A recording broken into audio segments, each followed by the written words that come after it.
салом дӯстон, оё шумо то ба ҳол дар мавриди чӣ гуна пайдо шудани автомобилҳо, шаклу намуди қадимтарини мошинҳои сабукрав фикр кардаед?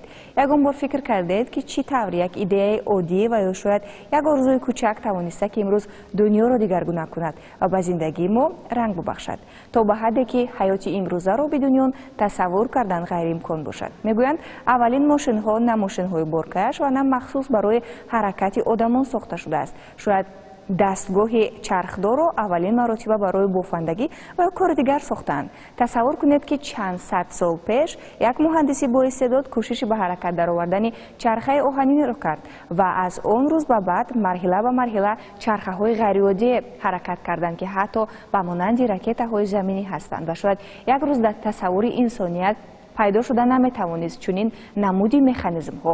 ҳоло мо шуморо ба саёҳати ҷолибе ба дунёи автомобилҳо мебарем, то бо ҳам акси қадимтарин автомобилҳоро бубинем ва марҳила ба марҳила то имрӯз расидани онҳоро бозгӯӣ кунем.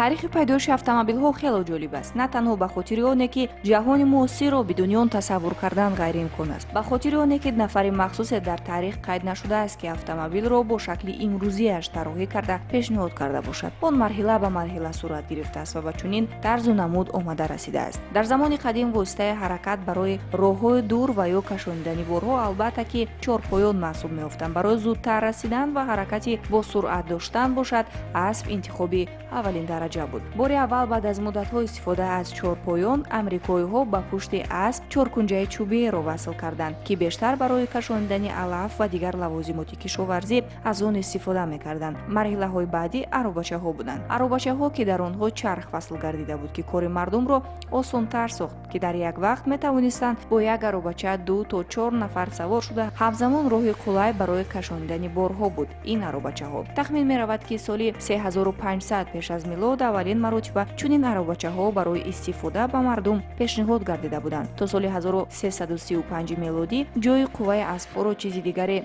гирифта натавониста буд. ҳамин гуна як ихтироъкори ҳолландӣ тарҳи аробачаи навро кашед ки онро барои сохтан пешниҳод кард. тафовути ин ихтироъ аз аробачаҳои пешин дар он буд ки он мустақилона метавонист ҳаракат дошта бошад бидуни васл шудан ба асб ва ё чорпоҳои дигар. он аз се қисм иборат буд: муҳаррик, чархҳои бузург ва қисмати нишастгоҳ. аммо мутаассифона ин тарҳ рӯи коғаз боқӣ монд ва рӯи кор наомад. бо гузашти вақт садҳо маротиба тарҳҳои гуногун омода карда мешуданд, вале мутаассифона ба истеҳсолот пешниҳод намекардиданд. дар асри 15 идеяи сохтани автомобил ба сари Леонардо да Винчи ҳам омад. ӯ ҳам дар аввал тарҳи автомобилеро ки дар тасаввураш дошт рӯи коғаз овард. тарҳи ин автомобил ҳам аз чӯб буд, гарчанде ки айнан на, вале ба ҳамин шакл монанд автомобилҳо сохта шуданд. ва аммо марҳилаи асосӣ замони бештар рӯи кор омадани автомобилҳо дар асри 18 шурӯъ шуда буд. ин давраро асри паромобил ҳам мегӯянд.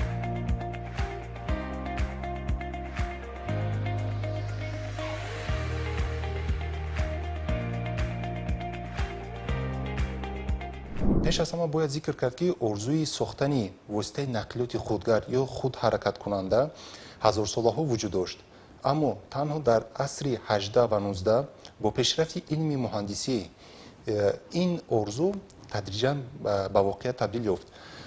аввалин намунаҳои автомобилҳо метавон ба охири асри 18 нисбат дод ки дар соли 1769 муҳандиси фаронсавӣ Никола Жозеф Кюно як мошини буғиро сохт ки барои кашондани тӯбҳои артиллерӣ истифода мешуд.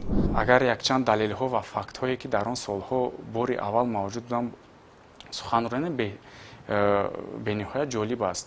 яъне ки чӣ хел бори аввал дар Италия аз мато истифода бурда автомобили полис ё ки автомобили духтур, яъне ки ҳамшира шавқату дигар сохторҳоро бо воситаи мато гулкорӣ карда онро ишора мекарданд ки аз дигар автомобилҳо фарқият дошта бошад. масалан баъдан дар фаронса бори аввал бо ишора аз рақамҳои математикӣ барои автомобилҳое ки дар пойгоҳҳо истифода бурда мешуданд ба ин намуд васл карда шуд.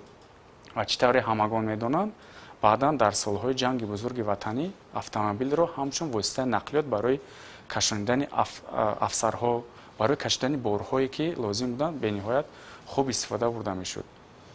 ҳеҷ кас дар он замон гумон намекард ки автомобил замоне мерасад ки барои мардум ҳам барои мусофиркашонӣ ҳам барои интиқол додани борҳои пурвазнин ки ин вақтҳо мо мебинем дар як автомобили боркаш то 20 тоннаро борғун карда ба дигар ҷой интиқол медиҳанд. мавзӯъро бо ҳарф задан дар бораи ихтирои аввалин автомобилҳое ки зиндагии инсонро пурра тағйир доданд идома медиҳем. соли 1886 муҳандиси олмонии соҳиби истеъдод Карл Бенц мошини худро бо номи Benz Patent Motorwagen ихтироъ кард.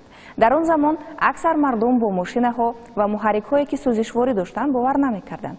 ҳама аз асп ва картерҳо барои роҳ истифода мекарданд. мошини Benz бо муҳаррики яксилиндра ва суръати тақрибан 16 км/соат барои роҳҳо ва гулгаштҳову санглоқҳо тарҳрезӣ шуда буд. ва мавзӯи ҷолиб ин аст ки идеяи Бенцро аз ҳама хубтару беҳтар ҳамсараш қабул ва дастгирӣ намуд, чунки ҳамеша занҳо энержии мусбат доранд ва махсусан барои муваффақ шудани шахси наздикашон тамоми талоши худро анҷом медиҳанд.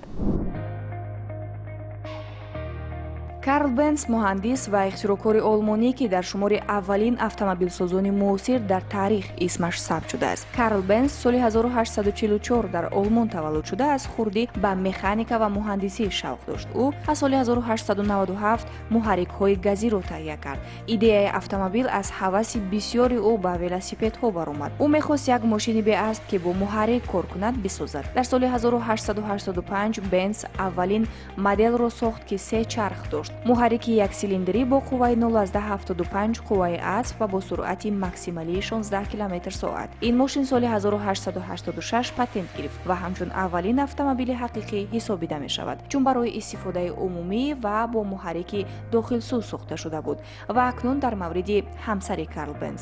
Барта Бенц на танҳо ҳамсар, балки дӯсту ҳамкори шавҳараш буд. то ин замон дар ҳама паҳлӯи зиндагӣ ба шавҳараш кӯмак мекард, вале кӯмаки калонтарини ӯ вақте буд ки замони бетаваҷҷӯҳии мардум ӯ ба мошини сохтаи Карл як сафари таърихии 106 километраро аз Мангайм то Пфорцхайм анҷом дод. ин аввалин сафари дарозмуддати автомобилӣ дар ҷаҳон буд ва Берта дар роҳ мушкилиҳои техникӣ мисли камбудии сӯзишворӣ ва боз кардани тормозҳоро ба воситаҳои оддӣ ҳал кард ва ин сафар ихтирои Карлро машҳур кард, чун ҳама мардум дар бораи он хабардор шуданд ва талабот ба мошинҳо зиёд шуд. Берта ҳамчун аввалин ронандаи мошин дар таърих шинохта мешавад ва ин сафар нишон дод ки автомобилҳо метавонанд дарозмуддат ва бехатар кор кунанд.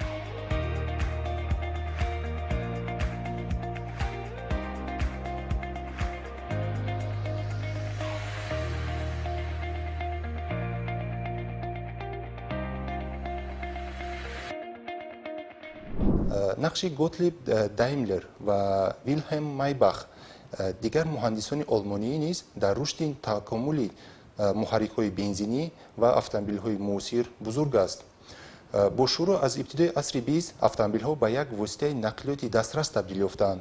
корхонаи амрикоии Ford Motors бо роҳбарии Генри Форд ба истеҳсоли оммавии автомобилҳои оғоз карданд ки бо модели T дар соли 1908 ин равандро тағйир дод.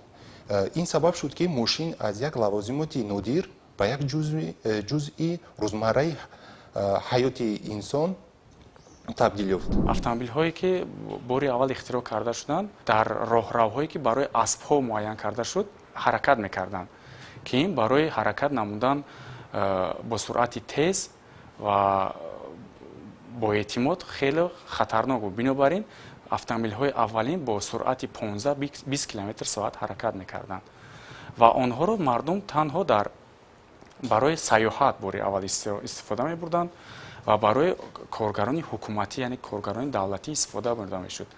мардум бори аввал онро ҳамчун як ихтирои замонавӣ истифода бурда аз он бо назари хосе ҳаловат мебурданд. таърихи электромобилҳо бошад аз асри 19 оғоз мешавад, замоне ки муҳандисон аввалин муҳаррикҳои барқиро ихтироъ карданд. дар соли 1832-1839 муҳандиси шотландӣ Роберт Андерсон аввалин мошини барқиро бо батареяи сода сохт, ки бештар мисли як аробаи ҳаракаткунанда буд, аммо ин мошинҳо суръати кам ва масофаи кӯтоҳ доштанд. электромобилҳо ки имрӯз як навъи нақлиёти пуриқтидор ва экологии муосир мебошанд, ибтидоашон ба асри 19 бармегардад. аввалин электромобилҳо ки муҳаррики барқӣ доштанд дар солҳои 1880 то соли 1890 дар иёлоти муттаҳидаи амрико сохта шуданд. онҳо суръати кам доштанд ва танҳо барои ҳаракати кӯтоҳ дар шаҳр истифода мешуданд, вале онҳо асос гузоштанд барои навгониҳои оянда.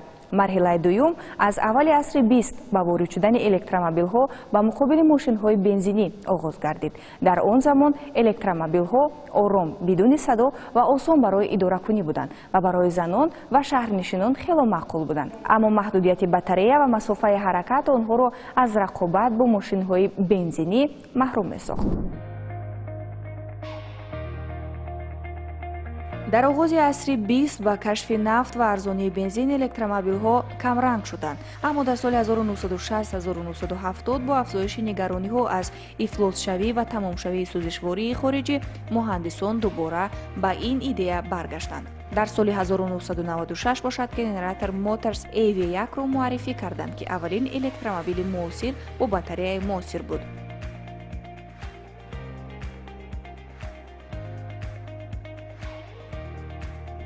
рушди нақлиёт дар ҳар як кишвари ҷаҳон яке аз нишонаҳои рушди иқтисодӣ, иҷтимоӣ ва фарҳангӣ ба ҳисоб меравад. тоҷикистон бо таърихи ғании худ аз давраҳои қадим то замони муосир марҳилаҳои мухталифи инкишофи воситаҳои нақлиётро аз сар гузаронидааст. пеш аз пайдоиши нақлиёти муҳаррикдор дар сарзамини мо воситаи анъанавии нақлиёт вуҷуд доштанд. шоҳрҳои бузург аз ҷумла роҳи абрешим ки аз қалморави кунунии тоҷикистон мегузашт василаи асосии ҳаракати молу инсон ба шумор мерафт. аз ин роҳҳо на танҳо тоҷирон, балки донишмандон, сайёҳон ва илмпарварон низ убур мекарданд. бо пайдоиши автомобилҳо дар нимаи дуюми асри 19 дар аврупо тадриҷан ин воситаи нақлиёт ба қаламраи осиёи марказӣ аз ҷумла тоҷикистон ворид шуд. мо метавонем ки аз филми ҳасани аробакаш як бор чӣ тавр филми таърихӣ аст назар афканем ки чӣ гуна автомобил ба Тоҷикистон ба роҳҳое ки душвор буд гузариши автомобил чӣ тавр истифода бурда мешуд. тақрибан солҳои 1927-1930 солҳое буданд ки аввалин автомобилҳо ба ҷумҳурии Тоҷикистон ворид гаштанд. автомобилҳои асри навин дигар танҳо воситаи ҳаракат нестанд, онҳо нишонаи пешрафт ва технологияи муосир мебошанд. якчанд нуқтаи ҷолиб ин аст ки масалан мошинаҳои барқӣ метавонанд масофаи беш аз 600 километрро ҳаракат кунанд ва без зарурати барқгирии зиёд. дар аввал электромобилҳо барои ҳаракати кӯтоҳ дар шаҳр истифода мешуданд. ҳоло онҳо барои сафарҳои дур низ омода ҳастанд. ҳатто ин технология то ба ҳадде рушд кардааст ки ҳоло автомобилҳо метавонанд беронанда ҳаракат кунанд. ин ихтироъ на танҳо осонии ҳаракатро таъмин мекунад, балки хатари садамаҳоро низ кам месозад. ҷолиб аст ҳамин тавр не аз ба ҳаракат даровардани як чарха то ба пайдо шудани чунин технология.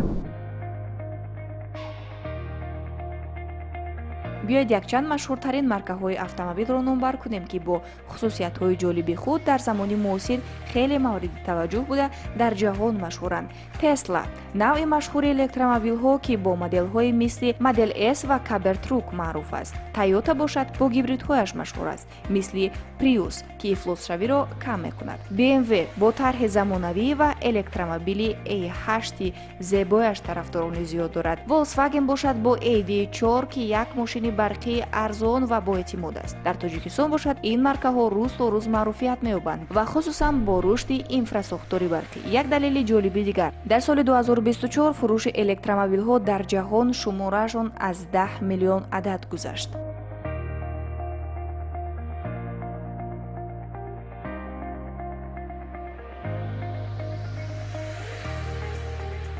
айни замон тибқи маълумоти хадамоти гумруки назди ҳукумати ҷумҳурии тоҷикистон дар 6 моҳи соли 2025 ба ҳудуди ҷумҳурӣ зиёда аз 31 000 воситаи нақлиёти барқӣ ворид карда шудааст, ки аз ин теъдод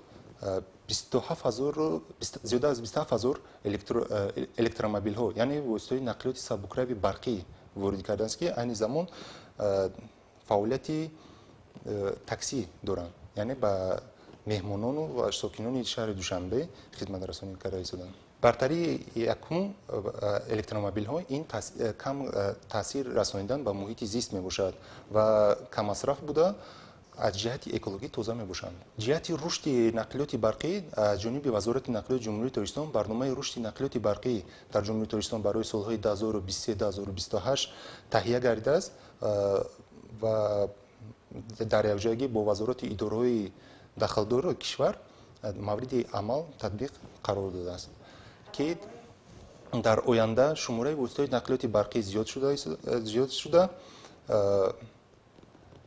این چنین شرایط مساعد برای حرکت این نمود نقلیات در جمهوری پیش بینی کرده است.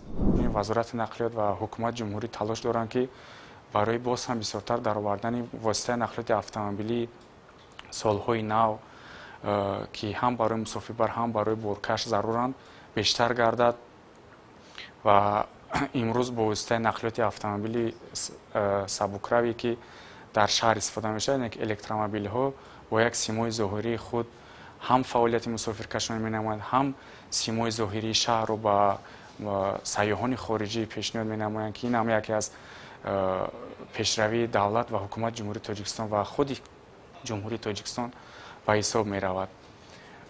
امروز ها که ما در فعالیت یعنی که در وزارت زیرساختار وزارت نقلیات کار و فعالیت میبریم، هر روزه کار ما با رانندگان این واسطه نقلیات به عمل می آید، یعنی که با هر یک راننده فهماندن سطح خدمت رسانی هم مسافرکش هم بارکش در عرصه بین المللی پیشنهاد نمودن خدمت رسانی ها با یک سیمای ظاهری راننده تاجیک به نهایت ضرور است که ما با هر یک راننده این را میفهمونیم و با تامین نمودن حجت های ضروری مسافرکش و بارکش امروز ها مؤسسه مشغول می باشد.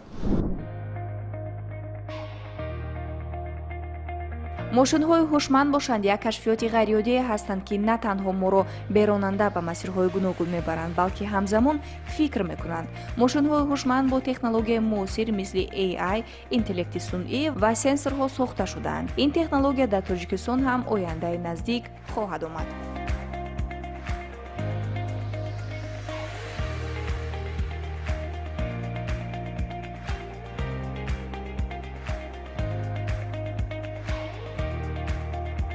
در جهان علاقه وسیله نقلیات خود اداره شونده فعالیت نموده ایستاده است، یعنی که این نمود وسیله نقلیات در خطسیرهای مسافربری جمعیتی معمول هستند. این پیش از همه به بی‌خطری، حرکت بی‌مامونیت و کم شدن صدمه در راه آورده می‌رساند معمول شده ایستاده است و ما این تجربه رو در آینده نقشه داریم که در تاجیکستان هم جاری کنیم.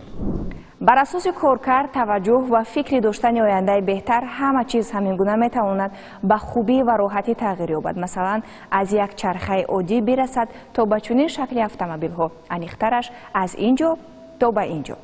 و این توجه و فکری آینده خوب داشتن نه تنها در ساختن تکنیک و تکنولوژی بلکه در زندگی شخصی ما هم میتواند همین گونه معجزه کرده باشد.